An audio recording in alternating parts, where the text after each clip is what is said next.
Bonjour les enfants, aujourd'hui nous allons voir une nouvelle notion de grammaire qui est « Je distingue l'attribut du sujet et le complément d'objet direct ». Les objectifs de cette séquence. Eh bien, à la fin de la séquence, tu devrais être capable d'identifier l'attribut du sujet en repérant les verbes d'état dans une phrase. Donc, tu dois parfaitement connaître les verbes d'état, être capable de les identifier, de les repérer dans une phrase, et ensuite donc de pouvoir identifier l'attribut du sujet. Et tu seras donc capable de différencier justement l'attribut du sujet et le complément d'objet direct dans une phrase. Alors, pour commencer, tu vas prendre ton livre à la page 105 et observer le « Pour commencer ».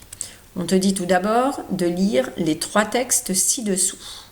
Le texte A qui dit « Fatia voudrait aller à Paris, de Paris à Lyon le plus vite possible. Elle cherche le moyen de transport le plus rapide. Train, avion, voiture. Finalement, elle prend un billet de train car le moyen de transport le plus rapide reste le TGV. » Le texte B. Le vieux marin s'installa au coin du feu et se mit à raconter l'aventure qu'il avait vécue en mer de Chine. Son histoire semblait incroyable, et pourtant, elle était vraie. Il était venu à bout de pirates qui avaient pris le commandement de son navire. Son histoire passionnait les 2 enfants. Et le texte C. J'ai lu un livre qui se passe à l'Opéra de Paris et qui raconte l'histoire de Colline et Matisse. Les 2 enfants apprennent la danse classique. Ils vont former un duo célèbre. Les 2 enfants deviendront des danseurs étoiles. Alors, on te dit tout d'abord d'observer les phrases ou les propositions qui sont en gras. Et dans ces fameuses phrases, on te demande dans quelle phrase, proposition, peut-on remplacer le verbe par le signe égal. Alors, pour ça, je te propose qu'on fasse ensemble le petit A. On va donc s'intéresser au premier texte et on va relire ensemble les phrases en gras. Donc la première, elle cherche le moyen de transport le plus rapide. Dans cette phrase, est-ce que tu peux repérer déjà le verbe? Oui, très bien, c'est le verbe cherche, qui est le verbe chercher, au présent à la 3e personne du singulier. Elle cherche le moyen de transport le plus rapide. Est-ce que ce verbe, dans la phrase, ici, tu peux le remplacer par le signe égal? Est-ce que tu peux dire que elle égale le moyen de transport le plus rapide? Non, tu ne peux pas, parce que elle, ici, représente Fatia. Or, est-ce que Fatia égale le moyen de transport le plus rapide? Eh bien non, Fatia, c'est une petite fille. Le moyen de transport le plus rapide, c'est certainement pas une petite fille. D'accord? Donc, on fait la 2e phrase en gras, la 2e proposition en gras, qui est le moyen de transport le plus rapide reste le TGV. Dans cette proposition, trouve le verbe pour commencer, le verbe conjugué. Oui, tu as trouvé le verbe reste. Alors, est-ce que dans cette phrase, tu peux remplacer ton verbe par le signe égal? Et ça devrait donner le moyen de transport le plus rapide égale le TGV. Est-ce que c'est vrai que c'est la même chose dont on parle quand on dit le moyen de transport le plus rapide et le TGV? Eh bien oui, c'est la même chose. Le moyen de transport le plus rapide égale le TGV. Donc dans cette 2e phrase, tu peux remplacer le verbe par le signe égal. On te demande maintenant, dans ces 2 phrases, on fait ensemble, donc je te rappelle le petit A, il faudra que tu fasses la même chose pour le B et le C, de repérer les verbes, donc on vient de le voir, cherche et reste. Est-ce que ce sont des verbes d'état? Alors, tu as un petit rappel avec la liste des verbes d'état, je te les rappelle, mais relis-les aussi, tu dois les connaître par cœur. C'est être, sembler, devenir, rester, demeurer, paraître, et quelques-uns autres. Donc, est-ce que cherche est un verbe d'état? Eh bien non, tu vois bien que cherche, c'est un verbe ordinaire. Par contre, est-ce que reste, le verbe rester, est-ce que c'est un verbe d'état? Eh bien oui, tu le vois dans la liste des verbes d'état. Donc, c'est bien un verbe d'état. Alors, maintenant, eh bien, tu vois que le verbe d'état, on avait déjà fait ce travail-là, tu peux le remplacer par le signe égal dans une phrase. C'est-à-dire que ce qui est avant le verbe, c'est égal à ce qui est après le verbe. Ça parle de la même chose ou de la même personne. Alors que dans un verbe, dans une phrase où tu ne peux pas remplacer le verbe et par le signe égal, eh bien, c'est que ton sujet n'est pas la même chose que le complément. Et dans ce cas-là, effectivement, on avait dit, donc le verbe d'état, c'est le verbe reste. On te demande ensuite de repérer du coup les compléments d'objet direct et les attributs du sujet dans ces deux phrases, et dans les autres, tu devras le faire aussi. Et à chaque fois, on te dit, est-ce que ce complément d'objet direct ou cet attribut du sujet, est-ce qu'il s'agit d'un nom ou d'un adjectif ou alors d'un groupe nominal? Alors, on va se demander, le verbe chercher, lui, il va être complété par quelque chose, parce qu'on est bien obligé de dire on cherche quoi, sinon c'est pas possible. Donc, là, le complément du verbe cherche, c'est le moyen de transport le plus rapide, parce qu'on se demande, on cherche quoi? Le moyen de transport le plus rapide. C'est donc un complément d'objet direct. Et ce complément d'objet direct, eh bien, tu vois bien que c'est un groupe nominal. Dans l'autre proposition, le moyen de transport le plus rapide reste le TGV. Eh bien, tu as un verbe d'état qui est suivi par le TGV, qui est un attribut du sujet, puisque, en fait, il va donner une information non pas sur le verbe, mais sur le sujet.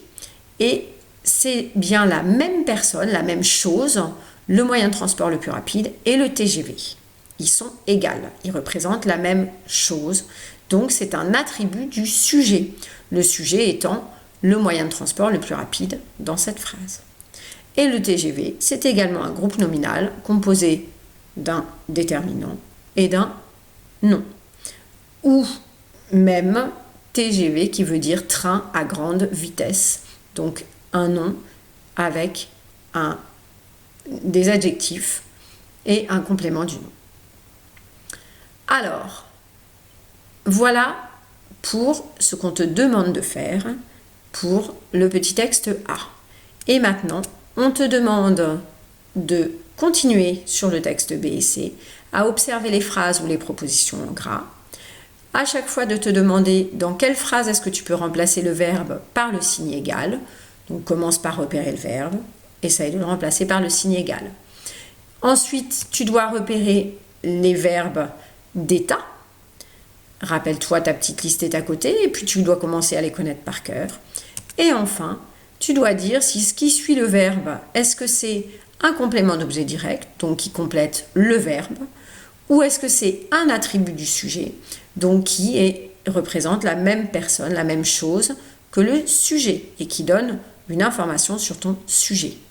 Et pour chacun, COD ou attribut du sujet, tu dois indiquer s'il s'agit d'un nom, d'un adjectif ou d'un groupe nominal. Et tu dois faire ça sur le petit texte B et sur le petit texte C. Je te laisse mettre en pause, faire l'exercice et tu reviens pour la correction. Te voilà donc de retour. Alors, pour le petit texte B, les phrases ou propositions en gras sont les suivantes. Son histoire semblait incroyable. Elle était vraie. Son histoire passionnait les deux enfants. Alors, dans la première proposition, son histoire semblait incroyable.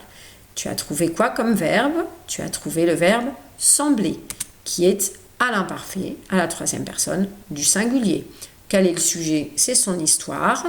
Est-ce que ce verbe sembler, tu peux le remplacer par le signe égal? Est-ce que tu peux dire son histoire égale incroyable? Est-ce que c'est bien de la même chose dont on parle lorsqu'on dit son histoire est incroyable? Oui, donc tu peux remplacer le verbe par le signe égal. Et dans ce cas-là, c'est un verbe d'état. Et ce qui complète le verbe va être un attribut du sujet, puisque en fait, c'est son histoire égale incroyable. C'est de la même chose dont on parle. Incroyable ici est un adjectif. Elle était vraie. Là aussi, le verbe c'est été, le verbe être à l'imparfait. Est-ce que tu peux remplacer ce verbe être par le signe égal?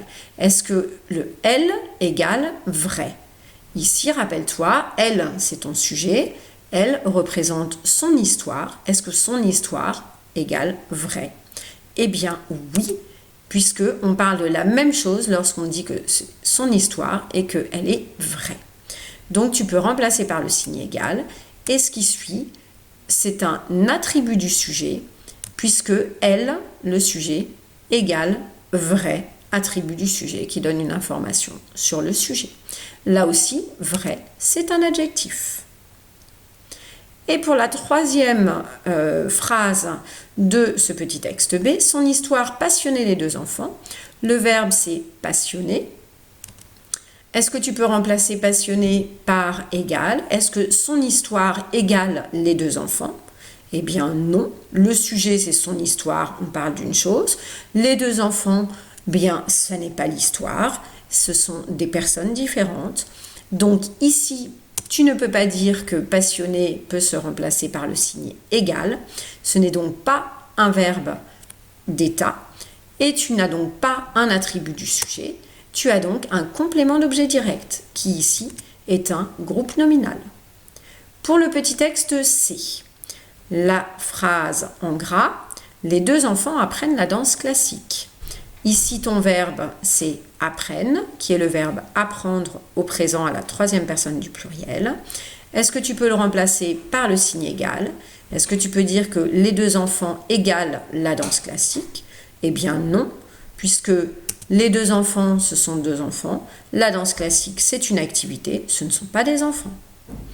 Donc, ça n'est pas un verbe d'état. Donc, le complément ne complète pas le sujet, n'est pas la même personne que le sujet, mais complète le verbe apprendre. C'est donc un complément du verbe ou complément d'objet direct, qui ici est un groupe nominal. Les deux enfants deviendront des danseurs étoiles. Ici, le verbe, c'est deviendront, qui est le verbe devenir. Est-ce que le verbe devenir, tu peux le remplacer par un signe égal? Est-ce que les deux enfants égalent des danseurs étoiles? Eh bien, oui, c'est possible. On parle de la même personne lorsqu'on dit les deux enfants et puis les danseurs étoiles. Donc, les danseurs étoiles est un attribut du sujet, les deux enfants. Il donne une information sur les deux enfants et c'est également un groupe nominal. Voilà, donc il est important de voir que les attributs du sujet fonctionnent avec les verbes d'état, les compléments d'objet directs avec les verbes ordinaires, ceux qui ne sont pas des verbes d'état.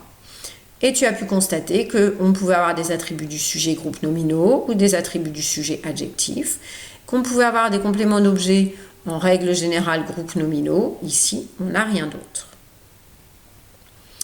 Alors, ce qu'il faut retenir de cette petite découverte, eh bien, c'est que l'attribut du sujet représente la même personne ou la même chose que le sujet, ce qui n'est pas le cas pour le complément d'objet direct. Par exemple, le moyen de transport le plus rapide reste le TGV. Ici, le moyen de transport le plus rapide, c'est le sujet. C'est bien égal au TGV. C'est bien la même chose dont on parle entre le sujet et le complément. Ce complément est donc un attribut du sujet. Il donne une information sur le sujet. À l'inverse, elle cherche le moyen de transport le plus rapide. Elle étant Fatia, Fatia n'est pas la même personne que le moyen de transport le plus rapide. Fatia, c'est une personne, le moyen de transport le plus rapide, c'est un moyen de transport, ce qui n'a rien à voir. Donc, dans ce cas-là, on ne parle pas de la même personne ou de la même chose, et le moyen de transport le plus rapide est donc un complément d'objet direct du verbe chercher dans cette phrase. D'accord? Donc voilà quelque chose d'essentiel à retenir, c'est que l'attribut du sujet, il représente la même personne ou la même chose que le sujet. Donc on se demande, est-ce que ce qui est avant et ce qui est après mon verbe, ça représente la même chose ou la même personne? Si oui, et que j'ai un verbe d'état, c'est que c'est un verbe d'état. Et dans ce cas-là, j'ai un attribut du sujet. Sinon, eh bien, c'est que ça n'est pas un verbe d'état Et dans ce cas-là, ça n'est pas un attribut du sujet, mais c'est un complément d'objet direct qui va compléter non pas mon sujet, mais mon verbe. Et ensuite, une deuxième chose importante à retenir, c'est qu'un adjectif qualificatif peut être un attribut du sujet, mais ne sera jamais un complément d'objet direct. Elle est grande, elle égale grande. Grande, c'est un adjectif, il est attribut du sujet. Mais je ne peux pas dire elle cherche grande. Elle cherche grande, ça n'existe pas. On n'aura jamais un adjectif tout seul comme complément d'objet direct. On peut avoir un adjectif qui appartient à un groupe nominal. Dans ce cas-là, on parle de groupe nominal. On ne parle pas de juste un adjectif. Donc si on a un adjectif seul, c'est qu'il est attribut du sujet. Sinon, ça n'est pas un adjectif tout seul. Et enfin, l'attribut du sujet se trouve toujours derrière un verbe d'état. Ça, on en avait déjà parlé, mais il faut bien s'en souvenir. Plusieurs choses importantes. L'attribut du sujet, c'est la même personne ou la même chose que le sujet. Et l'attribut du sujet est toujours derrière un verbe d'état. C'est un fameux verbe qu'on peut remplacer par le signe égal. Alors maintenant, tu vas prendre ton aide-mémoire et commencer par regarder la leçon 32, qui est les compléments du verbe. Compléments du verbe ou compléments d'objet. Eux, ils appartiennent au groupe verbal. Et le plus souvent, on ne peut pas les supprimer. Ils sont indispensables. Sinon, en tout cas, la phrase n'a plus de sens ou on change le sens. Mathéo ressemble à son grand-père. Mathéo ressemble à qui? À son grand-père. Mathéo n'est pas égal à son grand-père. Ce sont deux personnes différentes. Donc, à son grand-père, c'est un complément d'objet indirect ici. Et je ne peux pas l'enlever parce que si je dis Mathéo ressemble, ça ne veut pas dire la même chose que Mathéo ressemble à son grand-père. Donc, le complément du verbe, il appartient au groupe verbal et il est indispensable. Il peut être un complément d'objet direct ou indirect. Parfois, un verbe a deux compléments du verbe qui vont se suivre. Cynthia lance la balle à Samy. Alors, Cynthia égale la balle, ben non, absolument pas. Donc la balle, c'est un complément d'objet direct. Et on précise en plus qu'elle lance la balle à Samy. Samy est un deuxième complément d'objet indirect, ce coup-ci, qui complète toujours le verbe lancer. Donc ça, c'est pas pour la leçon d'aujourd'hui, mais c'est un petit rappel. Donc on essaye de se souvenir de ça, qu'il peut y avoir deux compléments d'objet direct ou indirect qui se suivent dans un même groupe verbal. Et dans les exercices que vous avez à faire actuellement, justement, où il faut repérer le groupe sujet, le groupe verbal et les compléments circonstanciels, il y en a beaucoup où vous avez deux compléments d'objet qui se suivent. Donc ne vous trompez pas. Et rappelez-vous comment on les repère, c'est qu'un complément d'objet, on ne peut pas l'enlever, on ne peut pas le supprimer, sinon on change le sens de la phrase. Pascal a prévenu Laura de son arrivée. Ici, Pascal égale Laura, absolument pas, ce sont deux personnes différentes. Donc, Pascal a prévenu qui? Laura, qui est un complément d'objet direct. De quoi? De son arrivée, qui est un complément d'objet indirect, qui suit Laura. D'accord? Et qui appartient aussi au groupe verbal, parce que je ne peux pas l'enlever. Pascal a prévenu Laura. Ah ben oui, mais ça peut être de son départ, ce qui ne veut pas dire la même chose que de son arrivée.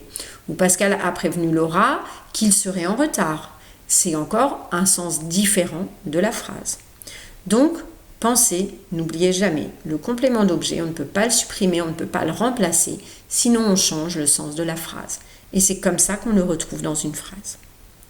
En règle générale, il est aussi après le verbe. Et puis on a l'attribut du sujet. L'attribut du sujet, lui, il ne donne pas une information sur le verbe, mais il donne une information sur le sujet de la phrase. Et il est toujours placé après un verbe d'état. Mes yeux sont bleus, verbe d'état être, mes yeux égale bleu, oui. La maison semble inhabitée, verbe d'état sembler, la maison égale inhabitée, c'est bien de la même chose dont on parle. C'est donc un attribut du sujet. Paul deviendra trapéziste. Paula deviendra trapéziste. Verbe devenir, Paula égale trapéziste. Donc, c'est la même personne dont on parle. C'est donc un verbe d'état et trapéziste est donc un attribut du sujet. Les élèves restent calmes. Les élèves égale calme. Le verbe rester, verbe d'état. Calme est un attribut du sujet. Ici, vous voyez, il y en a beaucoup qui sont des adjectifs. Il y en a juste un qui est un nom, trapéziste. Elle demeure silencieuse, elle égale silencieuse, demeurer, verbe d'état, silencieuse donc, adjectif, attribut du sujet. Il paraît fatigué, il égale fatigué, verbe paraître, verbe d'état, fatigué est donc un adjectif, attribut du sujet, il. L'attribut du sujet, il peut être, comme on vient de le voir beaucoup, un adjectif qualificatif. Bleu, inhabité, calme, silencieuse, fatiguée. Il peut aussi être un nom, trapéziste, dans les phrases qu'on vient de lire. Ou encore un groupe nominal. Alors là, on va voir les 3 exemples suivants. Paul est courageux. Paul égale courageux. Courageux est donc un adjectif qualificatif qui a pour fonction d'être attribut du sujet, Paul. Paul est pompier. Paul égale pompier. Pompier est un nom. Donc, pompier est un nom, attribut du sujet Paul. Paul est un pompier très courageux. Paul égale un pompier très courageux. Un pompier très courageux, c'est un groupe nominal qui est attribut du sujet Paul. Donc, on peut voir que l'attribut du sujet, c'est la fonction des mots ou des groupes de mots. Mais que ces mots, leur nature, ça peut être soit d'être des adjectifs, soit d'être des noms, soit d'être des groupes nominaux. Et maintenant, attention, il ne faut pas confondre donc l'attribut du sujet et le complément d'objet direct, parce que ces 2 fonctions de mots sont toujours placées après le verbe. Elles répondent un peu à la même question. Si je me dis « Pedro deviendra quoi ?» Jongleur. Pedro applaudit qui? Le jongleur. Mais attention à ne pas les confondre. Donc ils sont tous les 2 derrière le verbe. Mais l'attribut du sujet désigne la même personne ou la même chose que le groupe sujet. Ici, Pedro deviendra jongleur. Le groupe sujet, c'est Pedro. L'attribut du sujet, c'est un nom, jongleur, qui est attribut du sujet puisque Pedro égale jongleur. On parle de la même personne quand on parle de Pedro et du jongleur dans cette phrase. Alors que, et on va faire le 2e exemple, ma mère est la directrice de l'école. Ici, le verbe c'est est, verbe être. Ma mère, c'est le groupe sujet. La directrice de l'école, eh bien, c'est un attribut du sujet puisque je parle de la même personne dans mon sujet. Et dans ce fameux complément, qui est un attribut du sujet, un groupe nominal, ma mère égale la directrice de l'école. C'est bien la même personne dont je parle avant et après mon verbe. Alors qu'un COD, lui, au contraire, ne va pas désigner la même personne ou la même chose que le groupe sujet. Dans Pedro applaudit le jongleur, eh bien mon groupe sujet c'est toujours Pedro. Et le jongleur, eh bien ça n'est pas la même personne que Pedro dans cette phrase-là. Pedro, c'est la personne qui va applaudir. Et le jongleur, c'est celui qui va se faire applaudir parce qu'il est en train de jongler. Donc Pedro n'est pas égal au jongleur. Et dans ce cas-là, eh bien le jongleur, qui est un groupe nominal, va avoir comme fonction d'être complément d'objet direct. Il complète l'information, il donne une information sur on applaudit qui? Le jongleur. Ma mère rencontre la directrice. Eh bien là, ma mère n'est pas la même personne que la directrice de l'école.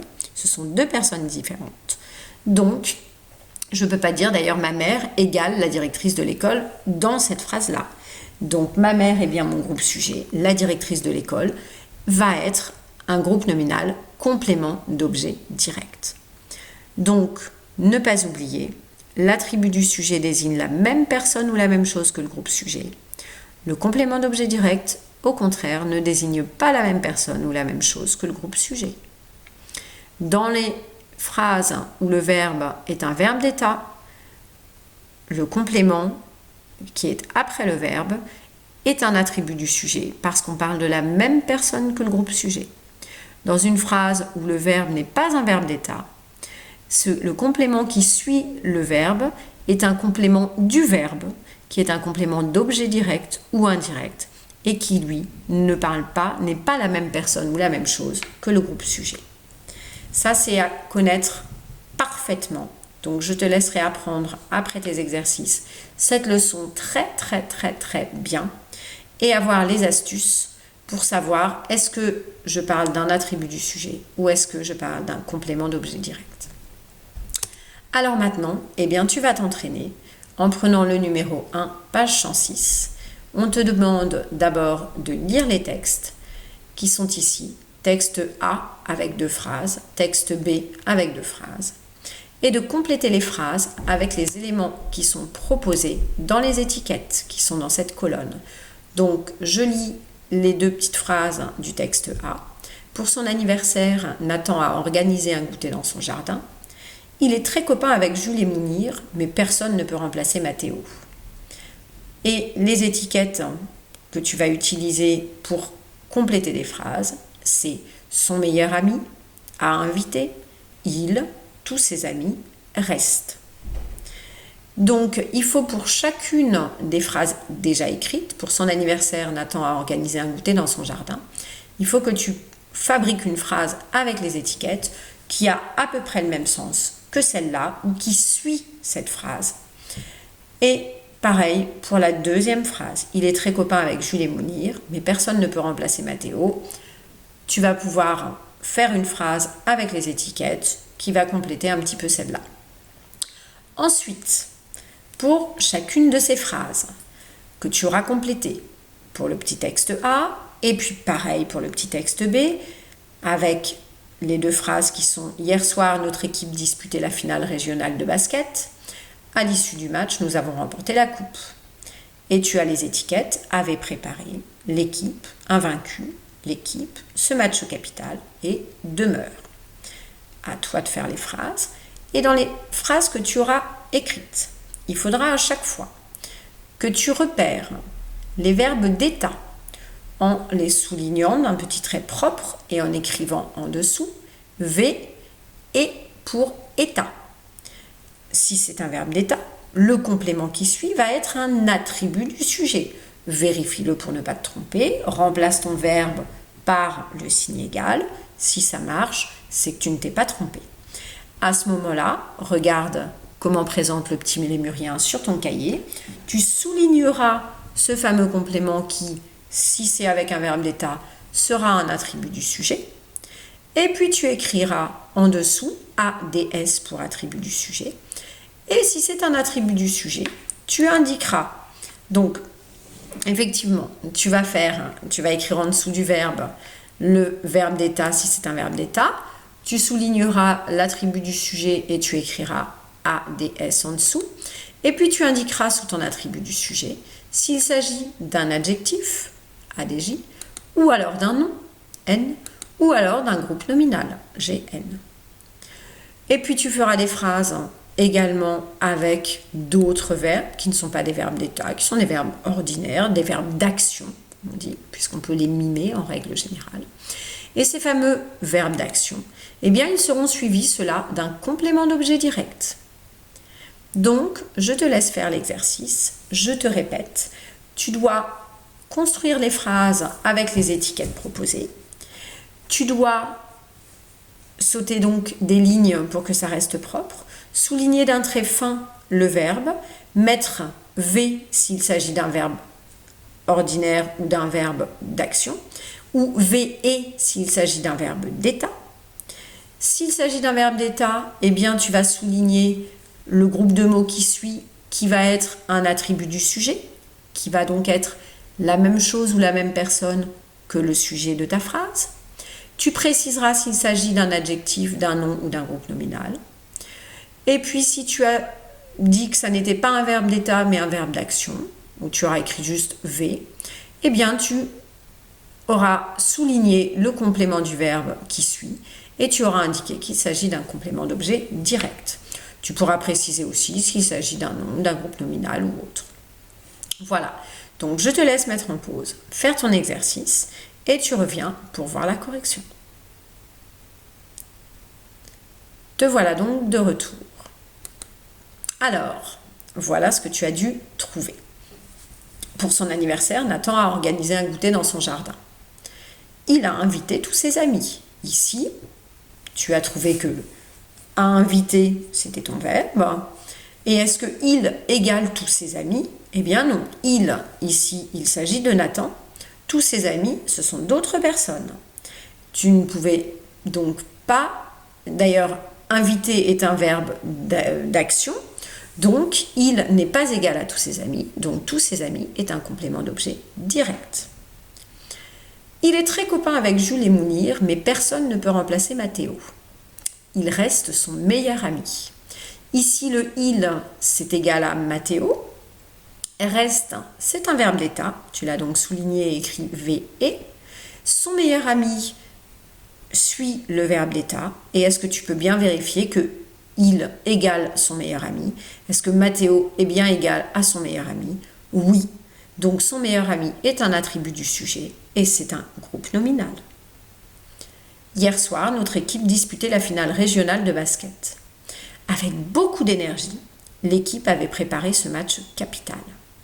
Ici, le verbe c'est avait préparé, le verbe préparé au plus que parfait. Est-ce que tu peux le remplacer par égal dans ta phrase? Est-ce que l'équipe égale ce match capital? Eh bien non. D'un côté, tu as une équipe qui est représentée par des gens. Et ce match capital, ça représente un match, ça n'est pas la même chose. Donc, tu ne peux pas le remplacer par le signe égal.